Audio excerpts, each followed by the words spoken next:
less than 2 digit the vote what he gets. He never has thought about it. ಆಮೇಲೆ SC/ST ಅಂತ ಹೇಳ್ತಾರೆ, ಅದ್ರ SC/STಗಳ ಭದ್ರತೆ ಬಗ್ಗೆ ಮಾತಾಡ್ತೀವಿ ನಾವು.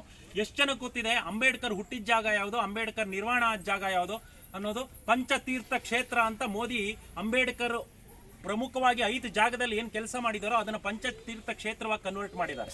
ಇದನ್ನ ಹೇಳಬೇಕು.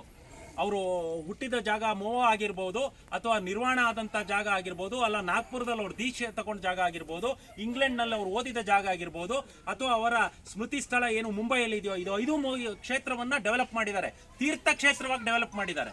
Who has thought about it? ಆಮೇಲೆ ಹಿಂದೆ SC/ST ಯಾರು ವಿದ್ಯಾರ್ಥಿಗಳು ವಿದೇಶಕ್ಕೆ ಹೋಗಿ ಓದ್ತೀನಿ ಅಂತ ಹೇಳಿದ್ರೆ ಅವರಿಗೆ ಅನುದಾನ ಕೊಡ್ತಾ ಇದ್ರು. ಬಟ್ 60% ಕೊಡ್ತಾ ಇದ್ರು. ಅಂದ್ರೆ 4 ಲಕ್ಷ ಖರ್ಚು, 10 ಲಕ್ಷ ಖರ್ಚಾದ್ರೆ 4 ಲಕ್ಷ ನೀನು ಹಾಕ್ಬೇಕಿತ್ತು, 6 ಲಕ್ಷ ಗೌರ್ಮೆಂಟ್ ಕೊಡ್ತಾ ಇತ್ತು. ಮೋದಿ ಏನ್ ಮಾಡಿದ್ರು? 100% ಮಾಡಿದ್ರು ಅದನ್ನು. ಇದು ಅಂದ್ರೆ ಸಮಾಜದಲ್ಲಿರೋ ಕೊನೆ ವ್ಯಕ್ತಿನೂ ನೋಡಿದ್ರು.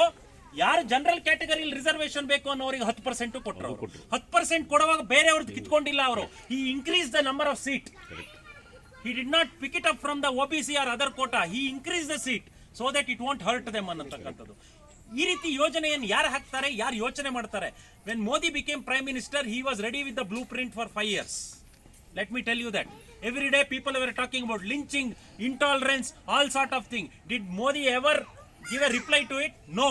He told his cabinet also, don't talk all such rubbish thing. Don't react to all this rubbish. Do your work for 5 years. You need not go to media. Media will come to you. India will come to know what we have done. That's what Modi told. And he did that, and he showed that. He never came.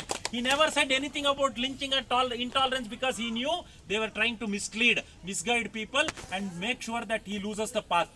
He did not lose his path. He did not lose his goal. That's why he was able to fulfill that 90% of the manifesto. And he's going to do the same. He is ready with the blueprint for the next 5 years. He is ready with it. Only thing is, he has to occupy that chair once again. He'll start doing his work from the day one. That is going to happen. You cannot come across any leader of this caliber in the world today. ಪ್ರಪಂಚದ ಒಂದು ಶತಮಾನದಲ್ಲಿ ಇಂಥ ಒಬ್ಬ ರಾಜಕೀಯ ನಾಯಕ ಅಥವಾ ಮುತ್ಸದ್ದಿ ನಾಯಕ ಅಂತ ಹೇಳಿದ್ರೆ ತಪ್ಪಾಗುತ್ತೆ. ರಾಜ ಋಷಿ ಅಂತ ಹೇಳಬೇಕು ಅವರನ್ನ, ಅಲ್ವಾ?